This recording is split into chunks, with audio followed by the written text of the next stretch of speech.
in a short time frame, let's give it a time frame, for example, 3 months, in order to complete a qualifying business investment and setup or acquisition and be able to apply for an E2 visa within a 3-month time frame. It's certainly a possibility with proper planning and understanding and expectation of what is required to accomplish this. So with the 3 months, we kind of have to apportion the timeline to make sure all the action items, the business setup and investment tax are done in the right time sequence within a time frame.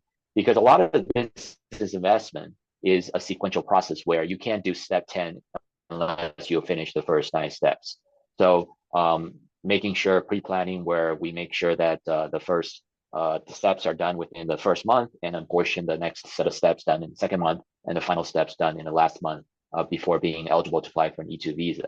So at a very beginning level, the E2 investor needs to create a business entity, whether it's corporation, LLC, and getting the tax identification number so that the applicant can then open a business bank account and simultaneously gathering the qualifying investment and documenting the fund source so that as soon as the business bank account is open, he or she will be ready to deposit that qualifying investment capital contribution into the U.S. business account. So typically we want to, with a time limitation of, let's say, 3 months, for example, all of this should be accomplished within the first month.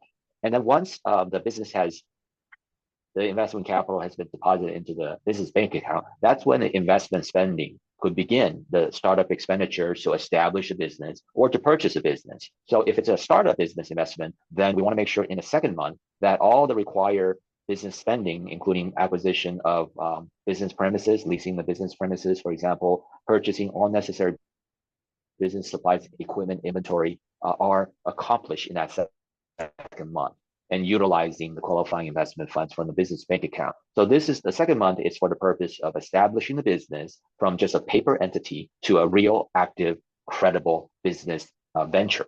And then during that month, of course, most businesses will require some level of business permits and licensing, and that's dealing with the local government authorities such as the city government, county government, state government. License requirements are different for every different type of business model and locality. So that process has to begin. And that license process cannot begin typically until you have a business entity and you have a business premise, meaning address, location, because where you apply for a business license largely depends on where the business is located. What city is it in? What county is it in?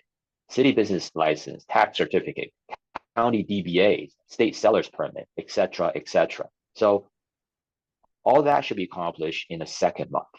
And once the business has reached the point where it is either ready or close to being ready to open, then that would be the point where we are near eligibility to apply for the E2 visa. And that's when gathering all the documents of business setup and investment will be furnished to our office so we can do a detailed audit to make sure all the documents are complete, adequate, satisfactory for E2 visa qualification. And typically there will be a bunch of back and forth between the client and our team to perfect the documentation and to implement our recommendation on whatever is missing or changes needed to optimize for E2 visa qualification. And then so the last month of that 3 months time period would be to perfect the E2 application evidence so that we can submit the strongest possible case at the end of that 3 months.